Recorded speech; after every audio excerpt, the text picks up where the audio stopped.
I don't care if it's a Republican, a Democrat, political. I don't care what group it is. There's inner debate, and inner debate is good because in any group you have complacency, you have corruption, you have issues that are getting better or worse. Healthy debate is good.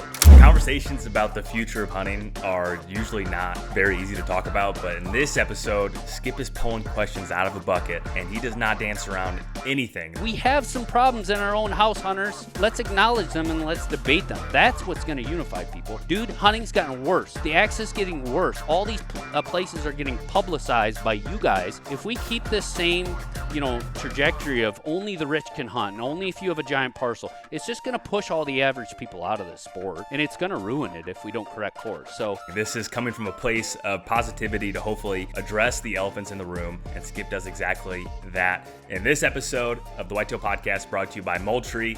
Here we go. Warning, viewer discretion advised. The views expressed here are not necessarily that of the host, sponsors, and you know all the verbiage. I meant this to be 99% positive, and by no stretch of the imagination do I think every person's going to agree with everything I said. I know there'll be things you disagree with me on. It came from a positive point of view, so I would just say buckle up on this one. Definitely hard-hitting stuff, off the cuff, a lot of passion. Don't have to agree with it all, but I hope you do enjoy this whole episode. All right, we are trying a new format of the podcast. We were talking high tech. Yeah, this is a magic bucket, or basket rather, and we all threw in questions. Okay. I don't know, did Scott throw in a question? Yeah, I think he did. Okay, so we got four different people, three different people that wrote questions, and it's going to be, we don't know what we're going to get into. And we even have Justin Hollinsworth that asked a question that I have to answer. We'll lead with that one. All right. Justin had a burning question. Yep. When the heck are you going to stop shooting 2-year-olds? So what I do is I go into the high fence locations, and they look like giants, but they can grow them at 2, so they look like mammoths, and I just pick my deer out. But Justin has an interesting sense of humor. Probably a lot of guys know Justin. He's a closeted homosexual. I think he should just be honest about it. Come out. We still care about him. He's still a great person. We'll understand.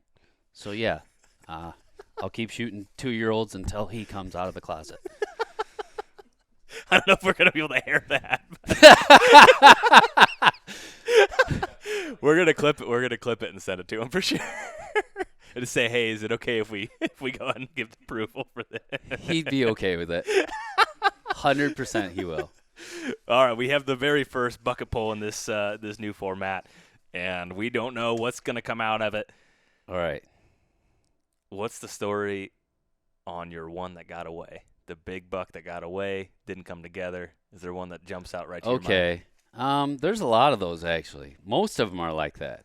It's just people think, it's just the ones I've talked about. Somebody's like, hey, tell me the story, the big one that got away. There's tons of them. Like I remember being with my brothers, and we're driving in the car to our hunting spot, and like this giant comes out of the ditch and stands in front of our car. And I'm like, why isn't he moving? Well, he's with a doe. And that thing was all of 240, 250.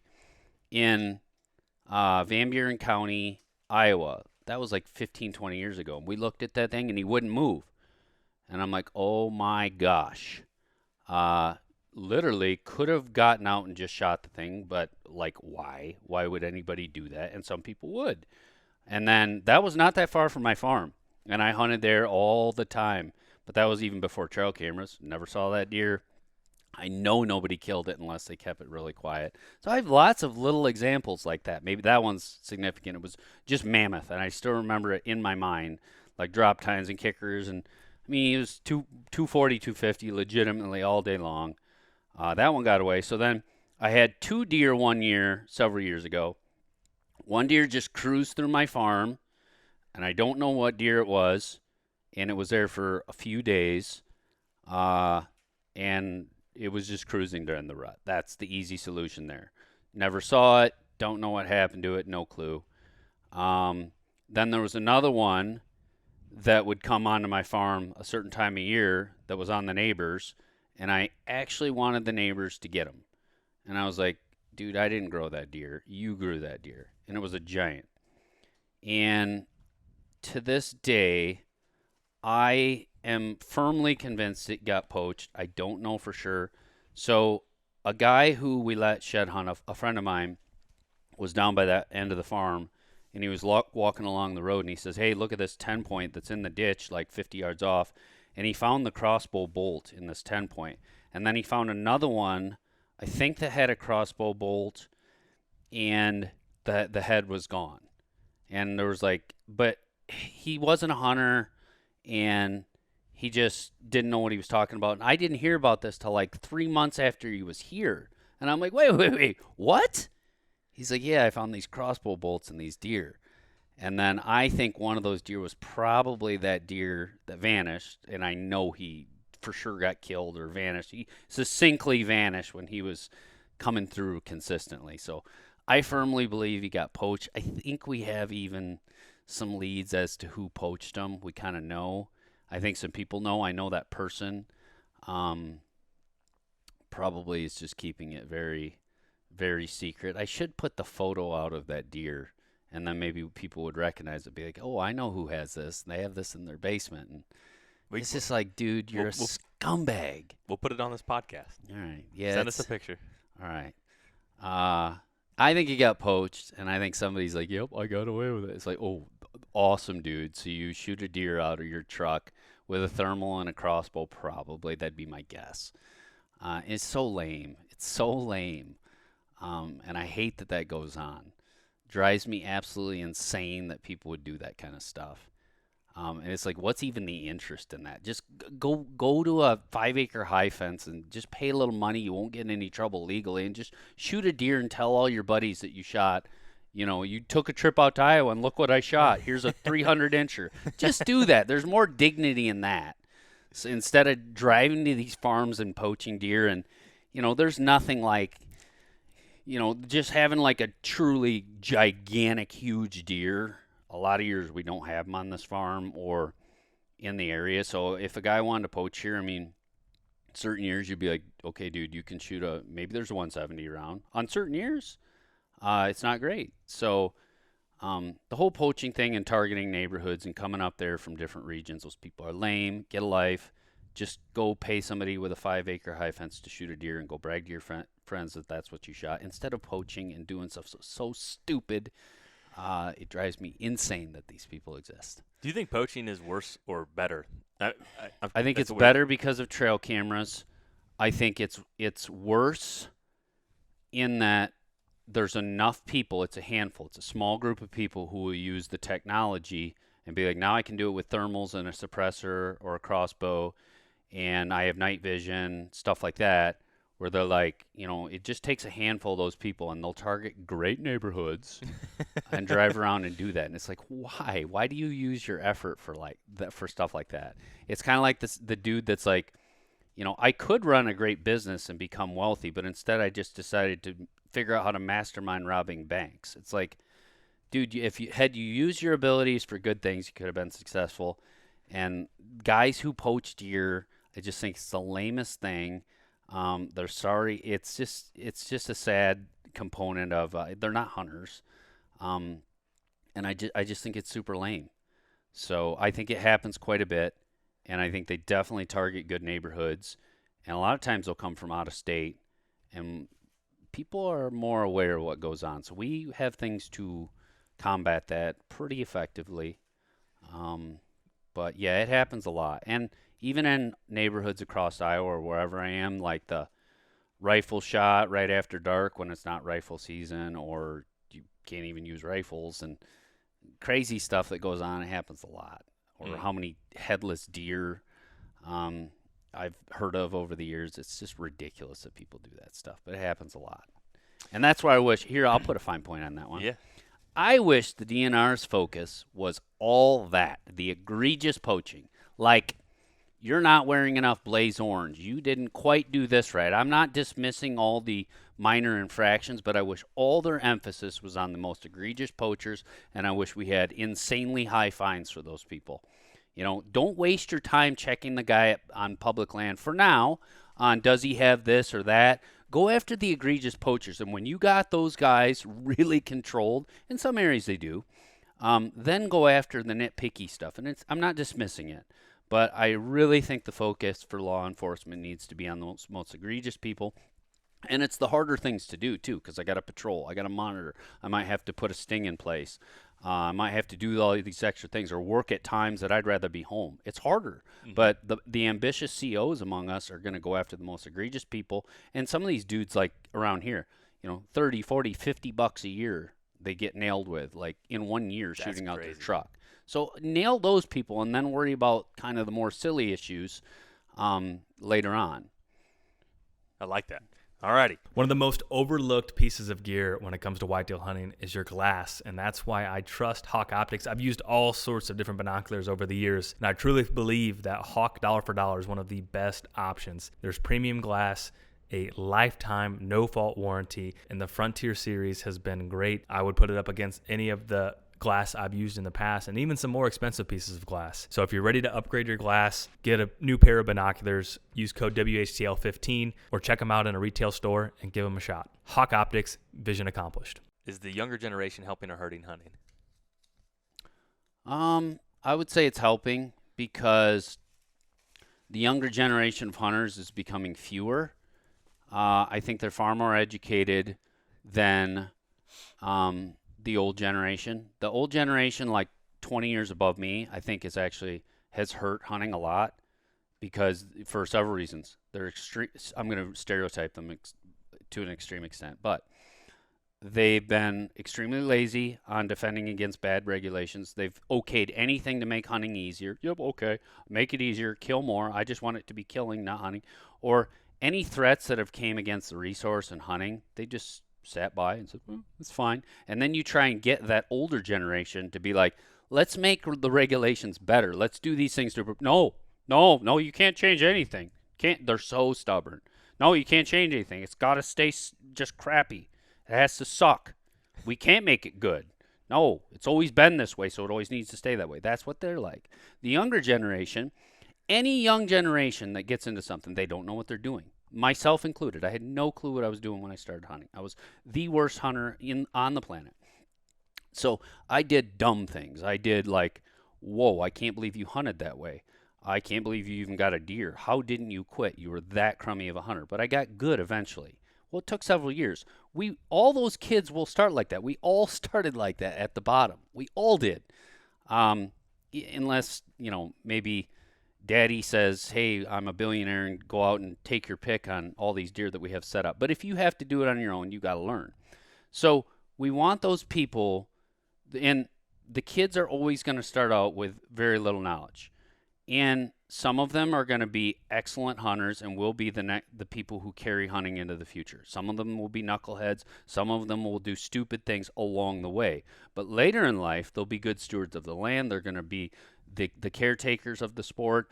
They're going to be the ones that get the next generation there. So I think getting kids involved in the sport is critical. Most of them are good. I think where I would say, guys, young people, make some changes is get off the social media, never hunt for the reason of I want to hunt because I'm thinking about this. I see this buck over there. And if that buck gets close enough, I'm going to be able to post this buck on Instagram and Facebook and send it to all my buddies. Like, I know how they think. They're thinking, I see that buck. I can't wait till I can post it. That's not why you should hunt. You should post it, or you should hunt so you can have that experience. It's a reward to yourself. It's the moment before then that goes on far after then. And maybe, like if I could put discipline to this, like maybe wait a week before you even send it to people. Don't hunt for that reason. Those people that do that are not going to stay hunters. They're not going to enjoy it. They're not going to hunt for the right reasons. And eventually they're going to be like, I don't have a buck this year that I can post on Instagram and Facebook or brag to my buddies. So I'm a failure this year. And that's where you'll lead yourself. And then you're just like, it's too hard.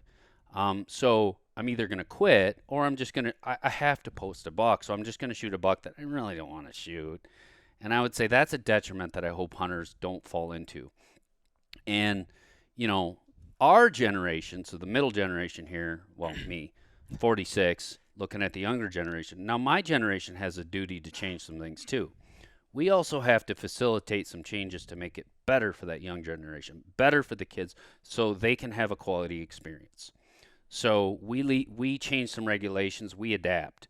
Like, guys, we don't need to have a 3-buck limit or even a 2-buck limit in some cases, or we don't need to have it where every deer gets rifled in the middle of the rut and there's no mature bucks around. It's our duty to make things better, too, for that young generation. So the young generation, there's some things you need to change. You know, get off the social media, hunt for the right reasons, really learn about conservation, learn woodsmanship. Don't learn how just to make a kill easy. Don't hunt for Facebook and social media and all these things. My generation, fix hunting. Like, we have some things we can catch right now before it gets too bad. Let's fix it so these kids aren't screwed and the kids even younger than them have a good experience to come into. The old generation, get out of our way, please. Let us make some great changes, please. Okay, here's should you shoot does out of stands or blinds that are meant for a specific buck? I wouldn't, especially in Iowa. I wouldn't, because we don't. There's no neighborhood in Iowa I hunt now where we have too many does. So if I'm gonna start being like, well, I need to shoot does, so I'm gonna shoot them out of that blind and maybe jeopardize the buck. It'd have to be like, dude, I really need to get on the does. We have a problem. There's too many does, and from a management standpoint, I need to shoot more does. So I will do it in that circumstance if I'm in that circumstance. It's just in Iowa, I don't know of any circumstance where people are like, dude, there's way too many deer. There's a couple, like on your podcast with the drone, the dude that had 1,600 acres. I don't know who it is. I probably know who it is, but and they had a gazillion deer. That's so rare. That's like 0.001% of the landscape, less than that. I mean, I maybe know of a handful of farms I can even think of across the state that are like that. Most have way too few of deer, way below carrying capacity. So we don't have that problem. Therefore, I would not be shooting does out of those spots. And on top of that, in most of these areas, I wouldn't be shooting does at all. So the only reason I would is if you have a management reason where you're like, dude, I have to get on top of these does. Yeah, so you screw it up for your buck. Part of management is doing the right thing and making some harder decisions. You know, it might screw up my buck chance, but I have a duty to manage things properly and to get things more balanced. And we have a gazillion does and we have just a few bucks. Yeah, I'll take some chances in that situation. It's just so rare, and it really doesn't exist in Iowa for all intents and purposes. What are some key things? Because shooting does is I don't want to say it's something that gets discussed a lot, but I also think a lot of times those decisions are made off of not data. And it's just, I heard I need to shoot does, so I need to shoot does. Yeah.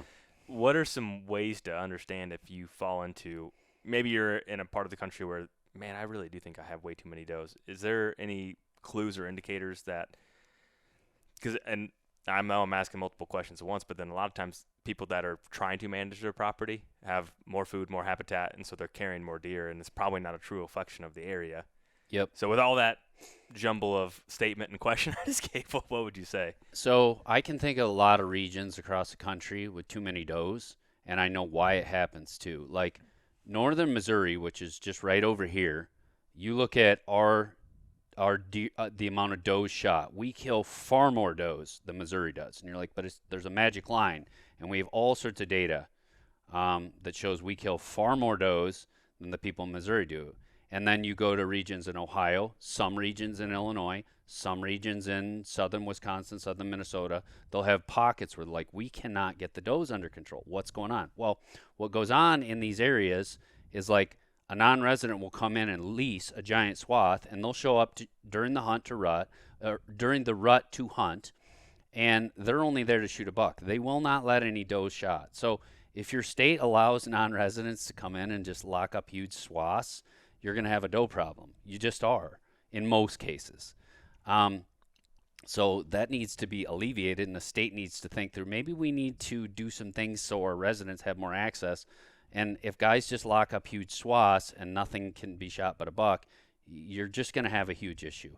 And if you're next to one of those people that's like, hey, man, that guy's got 500 acres leased up, he shows up there in November to hunt and it's never hunted ever again, you probably need to shoot does.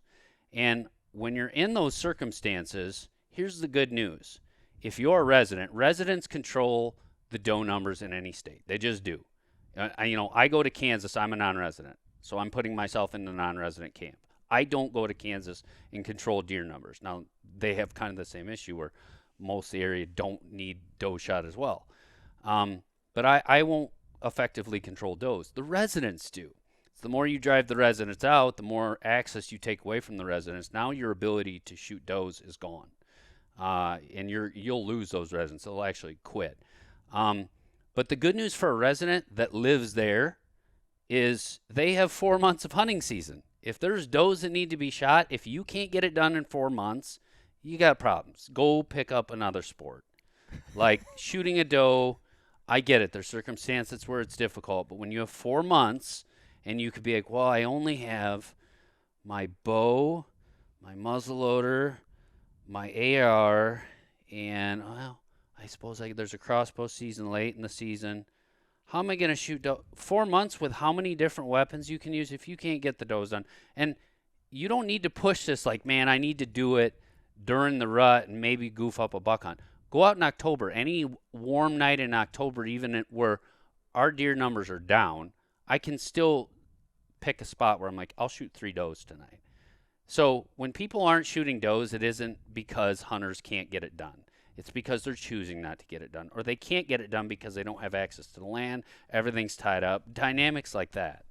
It's not like I'm just not a good enough hunter to get a few does down in 4 months. Like I said, there's no hunter that exists that can't get some does shot in a high doe density neighborhood in a 4-month period with a gazillion different weapons.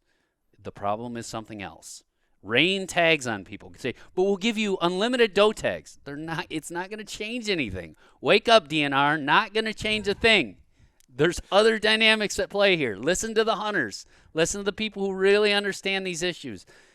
Don't listen to, well, we think it's a great idea just to rain free tags on people, and we'll just make the seasons longer, and we'll make it a month-long gun season. It's going to do nothing. It's just going to make things worse.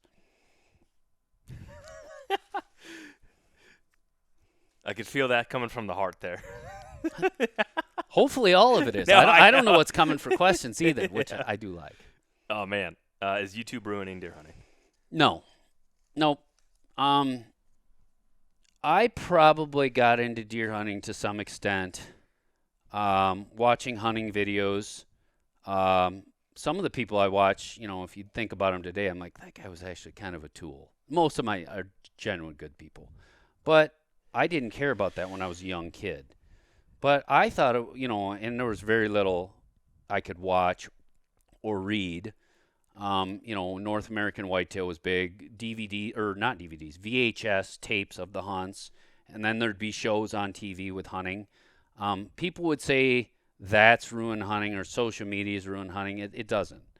It gets some of these kids actually excited about it. And I would argue that one of the biggest audiences to the YouTube videos is kids, is like the 12 to 25-year-old.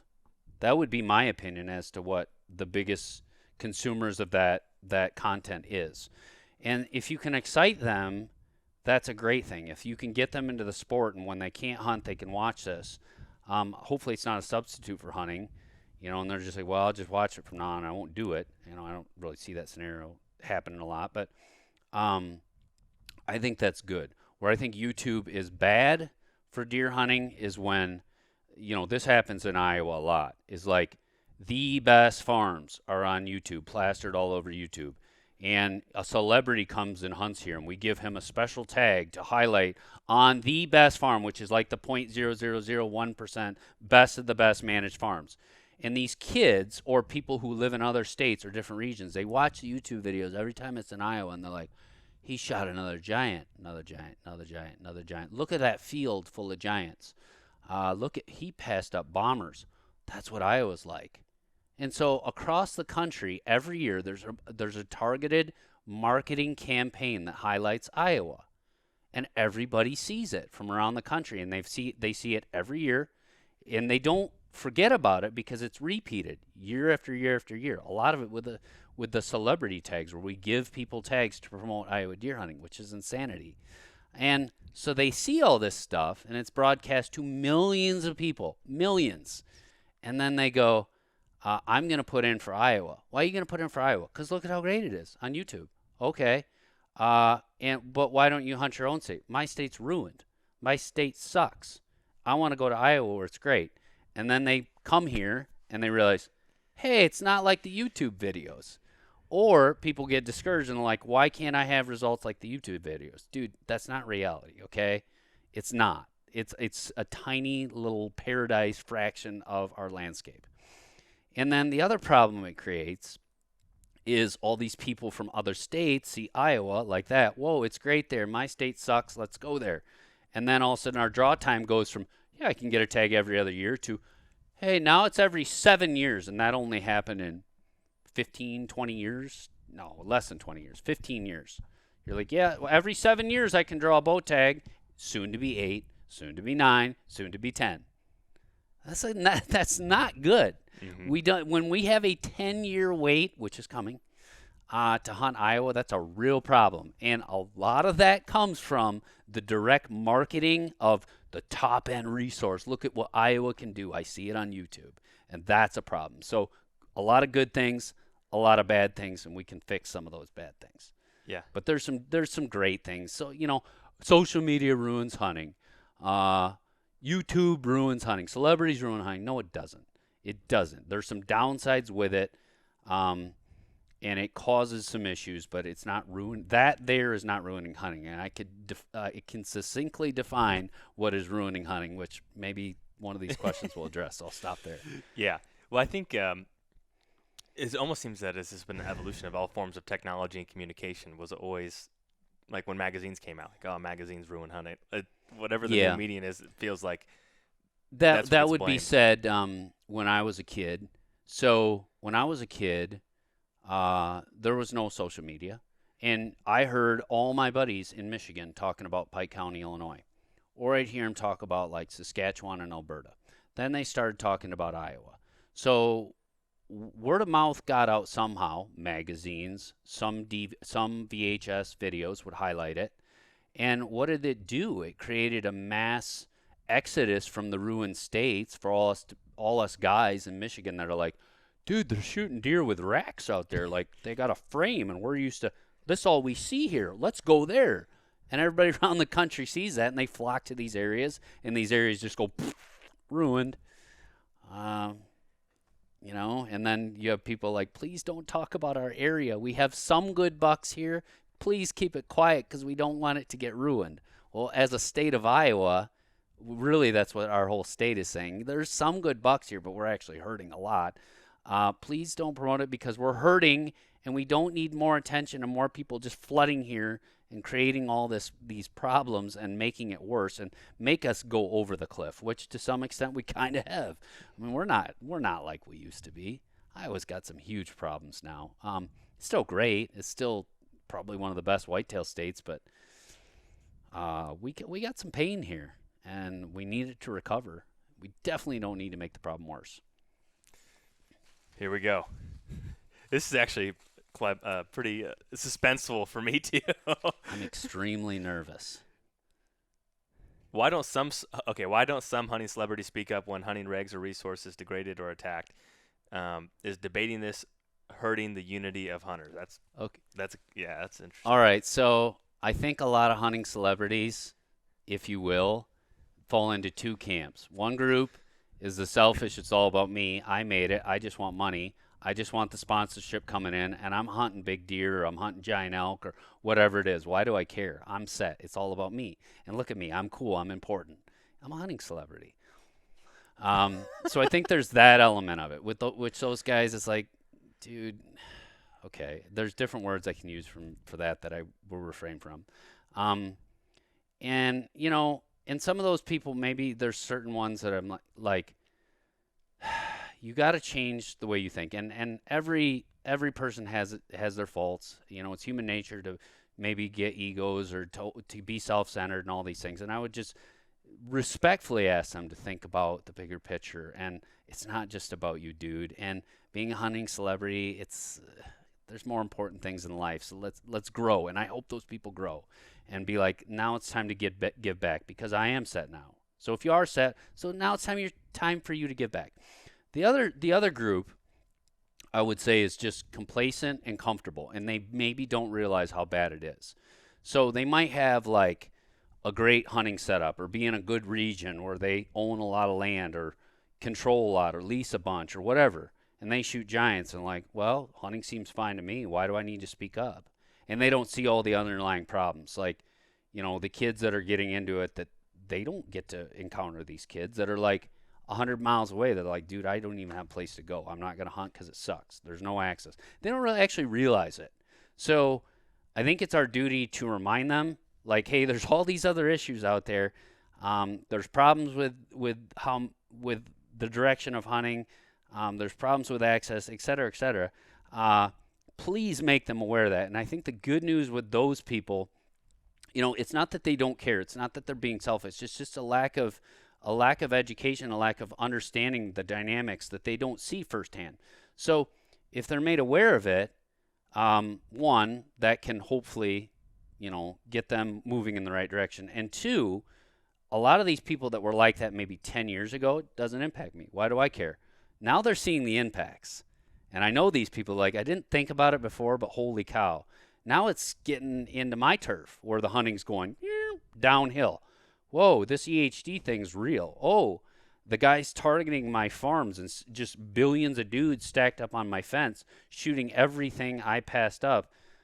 My hunting's getting worse, which is good and bad. It's bad because, some of the direction of hunting has gotten so degraded, but it's good that it's like waking some of these people up. Like, see? Do you see what the public's been talking about? And the public's sitting here like, dude, your content's cool, but it doesn't help my situation, and I'm really hurting. I wish I had a good quality experience. You have an influence, and some of these kids would be like, you have an influence, celebrity hunter. I don't. Would you speak up for me? Because my hunting experience sucks. I don't have anywhere to go. I don't see any of the bucks like you guys do. And why don't I see that? Help me out, And why wouldn't they speak up on the sport that they profited from, the state's resource that they've made money from, that the hunters, the residents of that state own, and they've gotten all their success from that resource? Why wouldn't they defend it? What the hunting celebrities need to do is look at making hunting better, just like you taking sponsorship monies to pimp somebody's product. And that's fine if they want to do that. I have no problem with it. You take sponsorship money, you're going to be talking about the product, aren't you? I'm mentioning it. You have to use this product to be successful. And they're going to bring it up in their videos. They're going to tag it in all their posts. We're going to insert an ad right here, too. We'll insert an ad. I got to read my list of 45 sponsors. They'll take the time to do that, but they can't take the time to speak up for things that are hurting hunting or things that will help hunting. And some of them do. I'm not painting with a broad brush. Mm-hmm. So I'd say you guys have the ability to do this. You're choosing not to. So treat it like a sponsorship. You're not afraid to speak up for this product you want to pimp that you might not even like, but you won't defend the resource that's going to affect all these kids. And, you are just, making hunters not united by debating these things. Listen, any group over any history of time, any period of time, I don't care if it's a Republican, a Democrat, political, I don't care what group it is, there's inner debate. And inner debate is good because in any group you have complacency, you have corruption, you have issues that are getting better or worse. Healthy debate is good. For us to say we have some problems in our own house, hunters, let's acknowledge them and let's debate them. That's what's going to unify people. If we all say, guys, we do have some problems and we debate, sometimes we even fight over it respectfully. And it needs to be done that way, but we fight over it. But we fix the issues because we had those hard debates. That's good. That's what will unify hunters. What will unify hunters is making hunting better by fixing all these problems, fixing the trajectory of, dude, hunting's gotten worse. The access getting worse. All these places are getting publicized by you guys, and they're trashing these places. So let's make it better. If you want to unify hunters, make the quality of the resource better, make the experience better for the kids and everyday people, and that will unify hunters. And that will actually grow the hunting community, make us stronger, and make us far more resilient to continue on to the future. Where if we keep this same, trajectory of only the rich can hunt, and only if you have a giant parcel, it's just going to push all the average people out of this sport, and it's going to ruin it if we don't correct course. So unity is fixing the resource, making the regulations better, making the experience better for everybody, the average day man especially. Mm-hmm. Yeah, I would say that with the most recent public land sale debate, Excellent. everyone pushed really hard to make that come to fruition, and you have one camp, these people are ruining it, and it's like, well, that same camp just saved that from happening. Yeah. I think that issue was, I don't mean to put it like this, but I think it was an easy issue because you had a lot of people who were non-hunters that were like, are you kidding me? The campers, the granola crowd. Yeah, it's kind of like saying on the right wing, like, hey, man, I support the Second Amendment. Of course you do. And we're fine right now. Trump's in office. You're not going to lose your Second Amendment. Do we want to defend it? Sure. I think the public land is great. I love that people did it. I did it myself. I mean, it's garbage because we're going bankrupt. We're going to sell the public land because we can't manage our budget and we can't restrain our spending. I totally support it, but it's an easy one. Let's tackle some harder ones. I mean, and when I say hard, this is not complex stuff. Like, the type of stuff that's happened in the last 6 months, maybe people can understand what I'm saying, in 6 months that we've done is astounding. Big worldwide things, peace deals, peace between nations, slowing nuclear programs. We can slow a nuclear program overnight without anybody knowing, but we can't fix some deer hunting regulations that are driving us off a cliff in certain states. Sure we can. So take on some harder issues. The public land thing is great. It's a great start. I love it. Momentum. It's fantastic. It's momentum. And we are getting a larger culture of people who are like, I want to help. The direction of hunting is not going where it should. I want to see changes made for the positive. So I think the momentum for sure is the right direction. And the revolution among hunters of awareness and people who want to get organized and do want to fix this stuff, I've never seen it so It's positive. a sleeping giant as well. Oh, yeah. This is very, very positive. So hunting celebrities, if you don't want to chip in, again, get out of our way because we're going to fix this stuff. I love that. All righty. I asked you this before. Do you ever get bored working on the same farm? I shouldn't say the same farm, but do you ever get bored doing the same thing? Like, it's the same whitetail calendar, it's the same issues, the same problems over and over. Everybody would say no. Yes, I do. Uh-huh. So, like, if I have to go mow my tree nursery for the 5,000th time, and I'm like, it takes me 5 hours to mow there with a 72-inch mower, I get frustrated and I get bored. So monotonous activities where I'm like, I'm doing the same thing over. Yeah, I don't like it. So, yes, I get bored on certain monotonous activities that are really just like, I should just hire a lawn service or whatever. When it's like high-end stuff like CRP plantings or farming the right way, which I'm very fussy on, then I'll never get bored because I like doing it, my way, and I don't even like letting somebody else get their hands on some of that stuff. And I love that. I love the challenging things, the easy, monotonous things. Yes, I get sick of it. And it's like, when I was younger, I'd be so excited to go hang tree stands.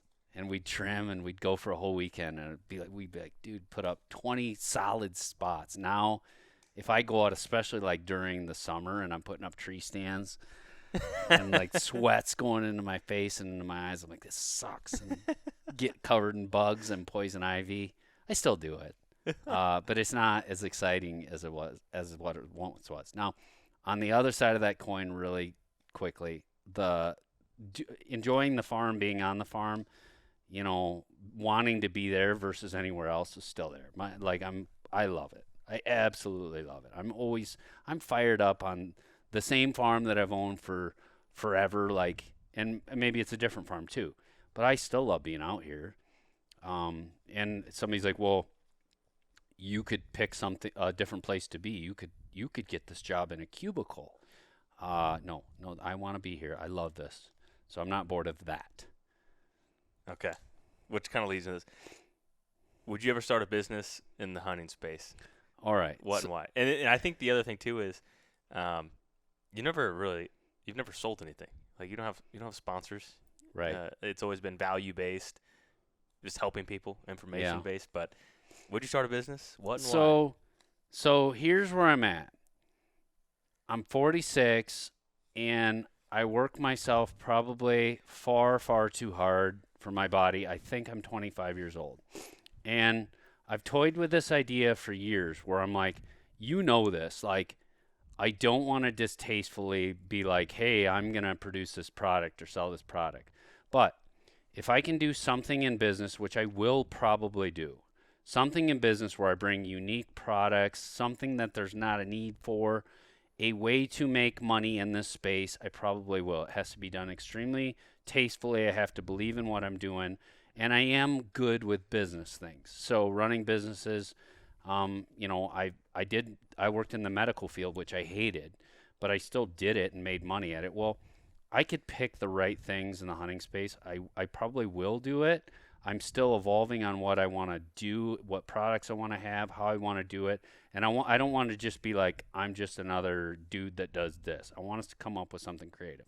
Now, there's 2 reasons for this. One, I know I cannot keep up the same pace with my labor and how hard I work my farms in perpetuity. I think I'm 25. My body reminds me that I'm not.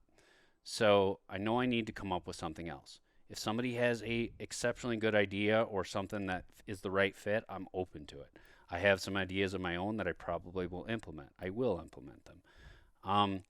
And the other thing too, here's the other angle of this. Like, I could sit here and just work here and be fine for the rest of my life too, but I like working. And there's enough things I do for like conservation organizations, legislation, charities, donating projects, putting things into farms where kids can hunt that cost a ton of money. I mean, a ton. If I could just have a business that kind of like, hey, I run this business smart, it would kind of offset these costs, I'd be for it. Because what a lot of people in society would do is they'd be like, hey, I do these kind of, I don't want to go too deep into this, like I'm sounding like I'm a charity case or anything. like I'm, but most people would be like, hey, there's this charity or there's this good I'm doing. Would you guys just give me money? Would you donate? Would you do a GoFundMe? That's how a lot of society works. So my idea would be like, no, I don't want to ask for money. I want to figure out a business so I can earn it to put it towards those things. Mm-hmm. So I could fund some more conservation and maybe even grow that. Like, I'll donate this or donate that. And, it would create more bandwidth to do more of that. And like when I do things for, regulations, a lot of times it costs me money. Iowa whitetail costs me money to run it. So it's like, could I do some things that offset those costs that just allow me to pay for it, where it's not just hemorrhaging money ongoing? And I don't want to ask for the money. So my idea is come up with a simple business or way to make money that's tasteful, that pays for those things. And, it's not like I just want to get money. I don't care about that. Mm-hmm. I don't. But everybody, there's a reality where we have to pay our bills too. And just to hemorrhage money maybe isn't the most responsible thing, or it's not the most sustainable thing either. Right. So I want to make something that's more sustainable, where maybe it'll make it so the things we can donate, the things we can do for legislation, regulations, and charities and conservation and the environment, the work we'll do for environmental things, there's just money out there, or bringing kids hunting, we can actually do more of that. So if a business, at a bottom line, if the business just funds those things, I'd be satisfied right there, running a business to do that. So if I do it, understand that's where it's coming from. Yeah. We should do a Shark Tank series. We're going to have people come in and give their ideas, and we're going to have a panel. I would love to hear ideas. If they're smart people and they're maybe not like, hey, I had this harebrained idea, But if I had $1 billion to fund how to do this, then it would work. Yeah. No, like somebody who is an expert in their area that says, hey, I have some ideas for you, or maybe we could, do this together or whatever. I'd absolutely be open to it if they're sharp, successful people. And it's like, I've spent decades helping sharp, successful people with like farms and doing this, and it's always for nothing. So maybe, I could say, hey, I need just some favors back. I don't want money, just like hand me some money. No, advice. Let's work together. Let's think of things. I'm always open to that kind of stuff with the right people that are ambitious, that have integrity, that are experts in certain categories, that are successful business minds. So it probably will be something I do probably soon. Skip tank. Yes, I'm down with it. I like it. We're going to do a season of skip tank coming up. I like it. Okay, we'll organize. Skip tank. That'd be fun. Okay, here we go. Do you have any sponsors? Are you used to get message out? Are you like a green decoy for Iowa? Iowa sponsor. Yeah, I'm sponsored by Iowa. They've given me all these blessings. So I could go one deeper, and everybody gets this. They'll go, oh, man, he's going to go down this road. I am, but I'm going to go down it in a different way. So I'm sponsored by God. I'm sponsored for, a sponsorship is bringing somebody else, being used to bring somebody else their message. You use me to sell more products. Well, God will use me to voice his reason for us being here, and and so I would just tailor this to someone who is either an atheist or an agnostic, because I know there's some people here that are like, I get this. I'm already red-pilled on understanding that God is the reason we're here, and this life is extremely short. We're careening to the end, and there's definitely a meaning past this life. So I'm talking to the atheist and the agnostic. I assure you, there's a reason we're here. I assure you, this life will come to an end far quicker than what you realize. And time flies by, and eternity is a long time. We know this. And I know that some of these people who tune this stuff out will tune it back in eventually. I want you to remember this. So as much as I believe I will be on a mature buck this fall, I know how to fix habitat. I'm sure of those things. I'm sure of them, right? I'm sure I can make a farm go from crummy to great. With that belief, that's how much I believe that Jesus Christ is real, that that's what this life is about, and that someday it's going to face you, whether you tune this part out or not. It will be a reality for you. And I would just say to look up a verse like Proverbs, which is trust the Lord with all your heart, lean not unto your own understanding. People think they have this all figured out. They can go look out there and say that we popped up from evolution. The Big Bang happened. We came from nothing. It is not the case.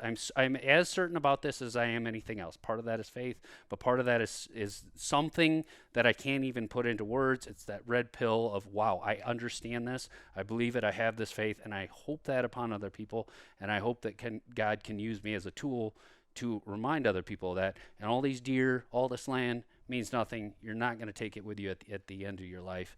And eternity is a very long time. So I'm not being preachy. I could talk about this, matter of fact, just very casually. I love this topic, actually. But I also know what it's like to be younger, to have like religion thrown down your throat. Or, when I meet people who are religious, they're kind of mean to me or judgmental to me. I get all that stuff. So I'm coming at it from that angle. I'm just, there's a reminder, and I hope it sinks into people's heads and pops up at the right time and maybe makes a difference to some people, especially that group of people like, I don't buy all that garbage, or I don't believe it, or, it is all just coincidence. We're here. It's not. And eternity is a heck of a long time. So there's who I'm sponsored by, God and Jesus up above. Any closing statements here? Is there anything I didn't cover? Yeah, right. Okay, we got a couple Instagram questions, and then we'll wrap it up here. Corner beans, in this case, you can't hear it. Corner beans. Late season if you can't mow corn. I'd still say have another food source next to it, like a rye blend, clovers, alfalfa, brassica, something like that. I'm kind of in between on that. And, there's some, like corn is really tough to shoot into, of course, so you got the small gap. So there's not the just attractiveness. It's like the practical huntability of corn is a factor. I can't have any lanes in there or something. So you just got to get them on the way to the corn. Where if they're in the soybeans, you can shoot across that whole soybean field. So for the efficiency of like hunting, soybeans will be more effective. For an actual draw, probably a slight edge to corn. And I'm going to give a slight edge to corn too, because a lot of the hybrids for soybeans, your average soybeans, have been bred to be small and dense for productivity. So I make more money as a farmer. They're meant to be small, dense, bitter, not taste as good. So I would say on average, soybean desirability is lower than it was 25 years ago when they were bigger, softer, and more nutrient dense. But I probably would go soybeans, good variety, which there's a million good varieties. Just get a bigger bean, bigger. Always look for a bigger bean. If you start there, you're fine. And get the nutrients right on your soil. And then from a huntability standpoint, think about this. Now I can shoot across this whole soybean field, anything that's in it, versus a cornfield. I just have to get them while they're entering it. It's very hard. So I like having corn because it gives the advantage to the deer. I like having the soybean because it gives the advantage to the hunter if that's what somebody wanted to do. So you got to weigh that all out. So for me, I like corn because I want the deer to have all the advantages. All right. Oh boy, I'm going to butcher this one. At Zach Gajewski, do you believe in mock scrapes, and if so, what do you put down on them? 100% I do. I make them simple because I'll go through every one of my setups, which is obscene, and I don't have a lot of time for them, but I'll just like take some oak branches that hold their leaves later, and I might do zip ties and hang them over certain areas that I know they scrape a lot, and then I'll use like a weed whipper and just like grind up the soil to its bare soil, maybe pee in it, maybe put some water in it, moisten it up, and they definitely get used. Or grapevines. Or you could try rope. I mean, mess around with different things. Try different things and see what you like. And people say things with deer like, this works for deer. And so many things with deer are regional. Well, deer don't eat this in my region. I hear it all the time. Yes, so try different things. If I say grapevines, maybe you're like, but I'll try something in my area that's totally different. Or they didn't like grapevines. So try different things. Well, I don't think they use a rope, but I'll talk to another guy that's like, dude, they use the heck out of the rope. Try a bunch of different things. Absolutely, it works 100%, and I love it. It's simple. It's cheap. It's something anybody can do, and it costs basically nothing. And I don't spend any money on it other than maybe a few zip ties if I do that. Perfect. All right, and then we'll finish on this one because the rest of them are saying, can I hunt your property? That's fun. I let as many people come in here as I can. People are like, man, you have all these leftover bucks. What do you do? No. We have plenty of pressure. I take as many people in here as I possibly can. And for every person I take in here, there's like 20. I'm like, dude, I'm sorry. And I try and give opportunities to kids that don't have a place to go or to get them going. So my farm actually gets a lot of people who know me would be like, dude, you let a lot of people hunt your ground. I do. I let a lot of people hunt my ground. As many as I can without screwing it up. Perfect. All right. So at JR Shaw 55 asks, do you think deer hunting needs more or less hunters? Why? And what do we do? I think it needs more kids hunting.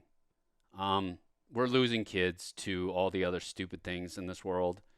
And society will be better off with more kids that get into the sport. I think we need less of the knucklehead leech hunters that are just, I just want to go kill things and I want it easy and I don't want to do anything for the environment. I don't want to give back in any way. I just want to take. We have a sector of those people and we need less of them. We need more people who are willing to give, and kids is a blank slate where they can become great. They could become a problem later where they're the takers. You don't know, though, but we have to open that opportunity up for the kids. So I would say the only group I want to see less of is the people that are just there for themselves, just there to take, just there to exploit the resource, and just there for only them. Me. We need less of those people. We need more of everybody else, including the kids. And I realize I have a lot of passion, a lot of enthusiasm around this. Some people are like, man, whatever. I get my personality, right? I understand how I'm wired. I understand how I talk. And then if somebody said, hey, could you really lighten this up and just nuancely answer things and don't ruffle any feathers. I can do that. So I'm just trying to be honest. We that's took it. the gloves off today, though. Yeah, absolutely. And I like that. Yeah. But that's with any people.